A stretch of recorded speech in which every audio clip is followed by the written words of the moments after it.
Para mim, o grupo F é o grupo da morte. O Internacional, o Atlético Nacional, Bahia e Nacional, ali você tem, né, além de muita tradição, você tem o Atlético Nacional que é uma boa equipe, né, que investiu bastante, tem alguns jogadores importantes ali, o Ospina, né, é o goleiro, né, o Cardona voltando também, né, e recentemente o Uribe sendo contratado, ex-jogador do Porto. Acho que é um grupo muito complicado pro Inter, até porque caiu o Bahia. Inclusive, a estreia vai ser Bahia e Internacional em Salvador. O Bahia já chegando encorpado, com um elenco fortalecido para essa temporada, um bom trabalho do Rogério Ceni. O Internacional hoje do Roger Machado, para mim, tem futebol de primeira prateleira no Brasil. Vamos ouvir o Cadu Santoro, diretor executivo de futebol do Bahia, que conversou com o Rafael Sibila. E é uma edição especial da Libertadores? Eu fiz essa pergunta para o Marcelo Paz. Pela primeira vez, 2 times do Nordeste estão disputando a Libertadores. O Vitória está na Sul-Americana. São 5 times do Nordeste no Campeonato Brasileiro. É um momento especial que vive o futebol nordestino e principalmente olhando para essa Libertadores. Vai ser uma Libertadores especial? Sem dúvida. Acho que 5 equipes na Série A já é algo histórico e que a gente torce para que continue. Isso mostra a organização dos clubes do Nordeste. Uma mudança na cultura do futebol brasileiro e também as equipes disputando torneios internacionais, o Fortaleza que já vem disputando nos últimos anos. Acho que tudo isso fortalece o futebol nordestino e a gente torce para que isso se estenda para os próximos anos. No fim das contas, eu acho que todos os brasileiros têm absolutas condições de avançar. Claro que o grupo mais complicado, acho que isso tá escancarado aí. Aqueles brasileiros que podem ficar mais preocupados em relação à possibilidade de não avançar são o Internacional e o Bahia. Eu acho que ali você tem um grupo que, de fato, pode te complicar, até porque você já tem logo de cara 2 brasileiros. Tem gringo chegando na cidade perguntando quem é o barril dobrado. É Márcio, que é o barril dobrado? É Léo Santana, que é o barril dobrado? É Xande, que é o barril dobrado? O barril dobrado sou eu. Em termos de objetivos concretos, o Bahia vai ficar satisfeito com o quê nessa Libertadores?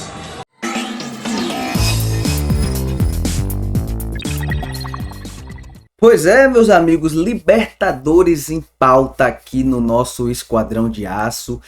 Tá começando a brincadeira, a gente conseguiu se classificar, passamos aí da segunda e da terceira fase, agora estamos na fase de grupos e ontem ocorreu aí o sorteio dessa próxima fase e o Bahia caiu num grupo pedreira, né? A gente, além de ter caído aí num grupo de um brasileiro, né, que a probabilidade de fato era muito grande, porque todos os brasileiros ali eram cabeças de chave, com exceção do Fortaleza, e a gente acabou caindo num grupo onde todos os 3 já foram campeões dessa competição. No vídeo de hoje, inclusive, a gente vai falar bastante sobre esses adversários. Será que é isso tudo mesmo, né? A galera tá falando que o Bahia tá no grupo da morte e tal.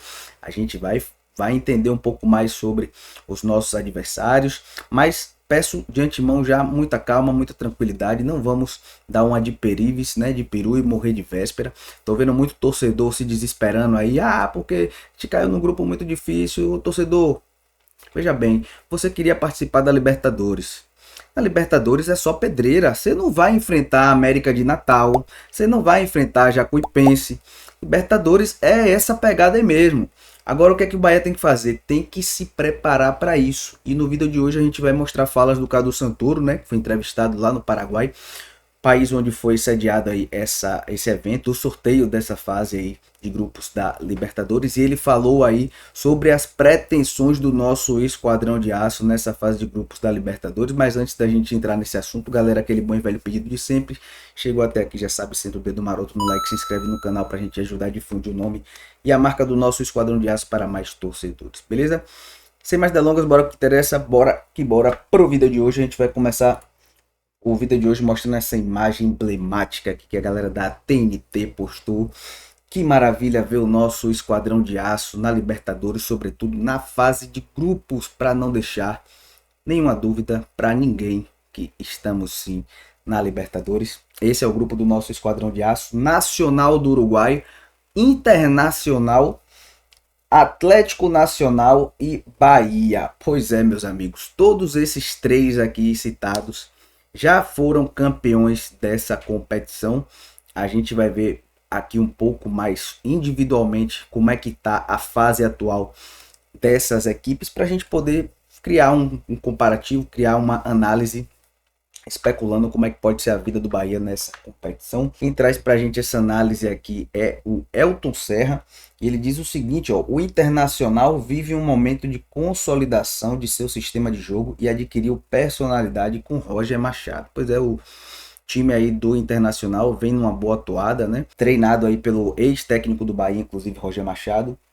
E ele diz o seguinte, complementando: é, sem sombra de dúvidas, o confronto mais complicado do grupo. Segue com Alan Patrick como a mola mestra da equipe colorada. Pois é, a grande dificuldade dessa competição vem sendo de fato as equipes brasileiras, que vem dando um salto técnico e econômico muito grande com relação às demais equipes. Então, em cair num grupo como o brasileiro é sempre muita pedreira, mas a gente sabe que o Bahia tem condições sim de passar, porque o Bahia também tem um elenco interessante, né, e está passando também por uma boa fase.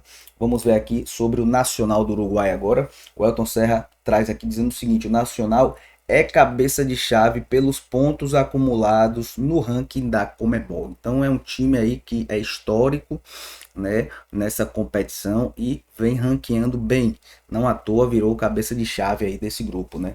Não conquista um título uruguaio desde 2022, mas é sempre regular na Libertadores. Ano passado caiu nas oitavas para o São Paulo.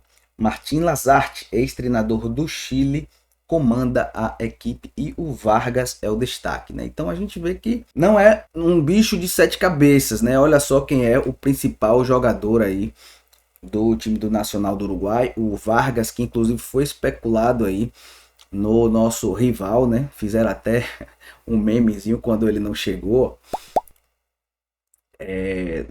Não conseguiram contratar, mas o Vargas hoje, em comparação aos demais jogadores que temos à disposição jogando aqui no cenário do futebol brasileiro, não é lá essa sumidade, né?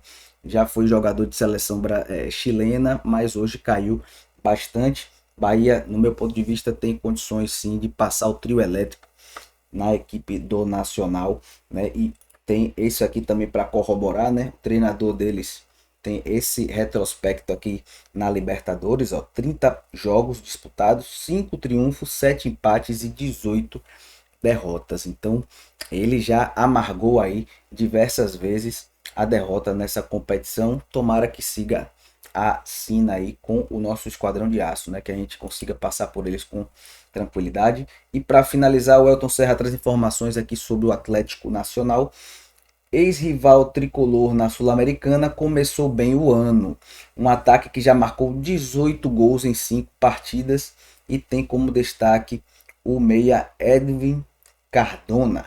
É comandado pelo argentino Javier Gandolf, que foi auxiliar de Pedro Caixinha no Talleres.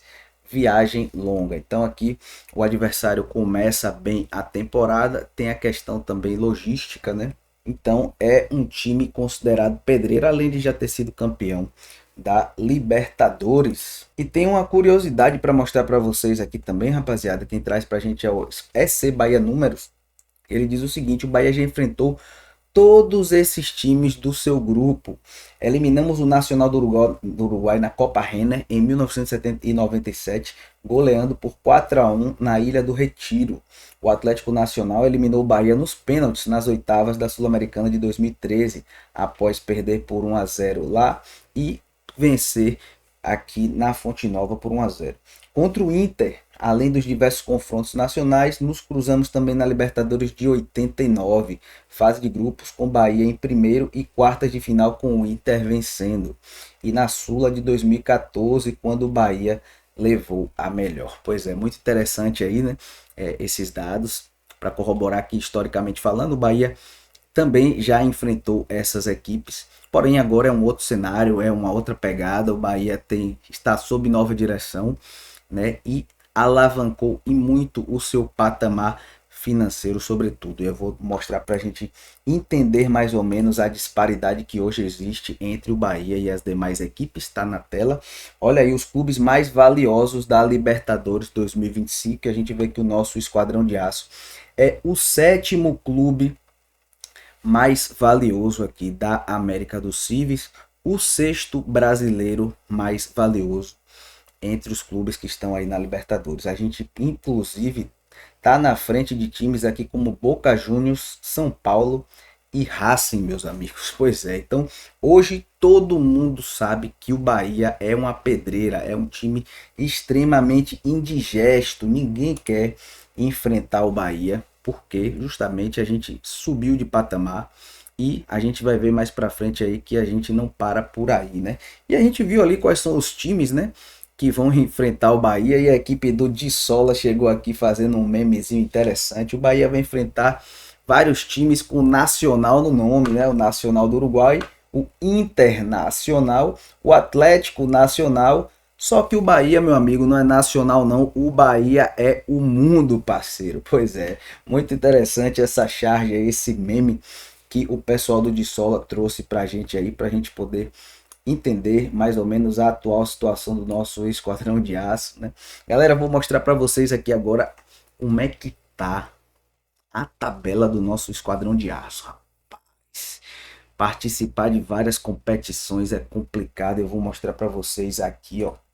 Para vocês baterem um print, dá um printzinho na tela aí, ou então pausa, para vocês darem uma olhada aí com mais carinho nessa sequência que o Bahia vai ter daqui para frente. Só que eu trago para vocês esse recorte aqui desse calendário para a gente ver que o Bahia só vai ter pedreira daqui para frente. Olha só essa sequência, Bahia pega o Atlético Nacional no dia 23, 3 dias depois pega o Palmeiras jogando fora de casa, depois pega o Botafogo. Nesse intermédio entre o dia 26 e o dia 3, existe um jogo aqui, galera, da Copa do Brasil, né? Que é o jogo da terceira fase, que é o jogo que o Bahia já entra na Copa do Brasil na terceira fase por ter se classificado em oitavo no Campeonato Brasileiro. Então tem um jogo aqui no meio que a gente precisa saber contra quem vai enfrentar, precisa ter o sorteio para a gente saber disso. Depois tem o Botafogo, né, dentro de casa. 4 dias depois o Nacional do Uruguai, jogo pedreira da Libertadores, e pega o Flamengo, meus amigos, jogo válido pelo Campeonato Brasileiro. Então a gente não vai ter vida fácil nesse ano de 2025, e isso corrobora muito com a seguinte situação: precisamos de um elenco mais qualificado e mais robusto para poder enfrentar todos esses desafios. A gente tem ainda Copa do Nordeste, temos Copa do Brasil, temos Libertadores e tem o Brasileiro, que é aí a cereja do bolo do ano, né? Campeonato Brasileiro, a gente precisa sempre estar figurando ali na parte de cima da tabela, justamente para continuar indo para a Libertadores, para entrar bem na Copa do Brasil e também para receber uma boa grana, que é um campeonato que paga muito bem e obrigado. Então, para isso a gente precisa contratar, né? Vamos ver aí o que é que o Cadu Santoro falou em entrevista à equipe da ESPN, quando ele foi questionado lá no Paraguai sobre essa situação. Tá na tela aí. Está aqui no prédio o Alessandro Barcelos, que daí eu já colocaria para degladiar com o Cadu Santoro, o homem de futebol do Bahia. Que grupo molezinha, né? Internacional e Bahia, dois dos mais importantes clubes do Brasil. Uma reedição também lá de trás, de 1989. Tivemos até final de Campeonato Brasileiro com os dois clubes. Mais o Atlético Nacional da Colômbia, um time que também não faz muito tempo levantou a Copa Libertadores da América, e o Nacional do Uruguai, super tradicional. Sem dúvida, bastante complicado. 3 equipes que já ganharam a Copa Libertadores, então com tradição no torneio. Mas a gente vem de uma fase, das 2 fases, onde a gente acredita que competiu bem, e tem tempo aí pra gente terminar a preparação para tentar entrar nessa fase de grupos no nível mais alto. Você pressentia que o Bahia encararia na primeira fase um time brasileiro? Acho que a probabilidade era alta, né? Então a gente imaginava que poderia ser. Chegou ali na fase final, tava ali ou entre Inter ou Palmeiras, e acabamos caindo nesse grupo que vai ser muito complicado, mas vamos nos preparar para competir. Em termos de objetivos concretos, o Bahia vai ficar satisfeito com o que nessa Libertadores? A gente está avaliando fase a fase. Acho que quando a gente foi para a pré-Libertadores, a primeira fase, que garantiria um calendário internacional, depois passando do Boston River uma fase de grupo, e agora vamos ver como que vão ser esses confrontos para ver se a gente consegue seguir avançando, que obviamente é o nosso objetivo. Muito obrigado, Cadu Santoro. Pois é, meus amigos, tá aí. Fala do Cadu Santoro, né? E onde ele diz aí que o objetivo do Bahia é avançar de fase. E para que isso aconteça, a gente precisa sanar algumas lacunas, enxertar mais jogadores nesse elenco para requalificá-lo. A gente teve algumas saídas aí, como por exemplo a do Vitor Hugo, Tassiano, Everaldo, Biel. Então, peças aí de posições diferentes do campo que a gente precisa repor à altura, né? Justamente porque a gente viu aí a pedreira que a gente vai ter pela frente, tanto de calendário como também dos adversários de alto nível. Então, se o Bahia pretende de fato avançar de fase na Libertadores, ele precisa se qualificar melhor, né, contratando mais jogadores. E a gente já viu em outros vídeos aqui do nosso canal que essa janela está aberta aí até o final de março, propiciando que o Bahia ainda possa trazer novos jogadores, né, justamente para a gente qualificar melhor esse elenco e poder galgar melhores expectativas aí no ano de 2025. Beleza, rapaziada? Esse foi o vídeo de hoje. Espero que vocês tenham gostado, sobretudo ficado bastante bem informados. Gostaram? Já sabe aquele bom e velho pedido de sempre, senta o dedo maroto no like, se inscreve no nosso canal para a gente conseguir difundir o nome e a marca do nosso Bahia para mais torcedores. Tamo junto e misturados, a gente se vê numa próxima. Valeu, fui!